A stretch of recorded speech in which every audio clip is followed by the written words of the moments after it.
বেরেস্তার মধ্যে দিয়ে দিলাম আদা রসুন বাটা, তারপর ভালোভাবে নেড়ে নিলাম।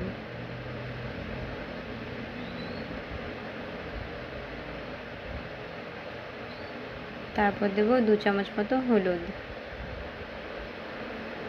তারপর দেবো 1 চামচ গুঁড়ো লঙ্কা, তারপর ভালোভাবে নেড়ে নেব।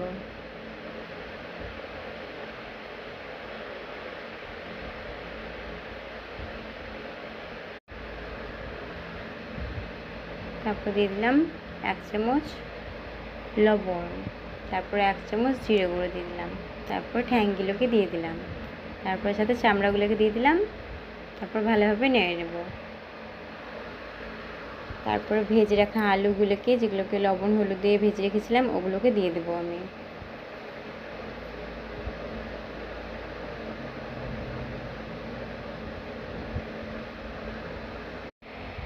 ভালোভাবে নেড়ে নিলাম। দেখো,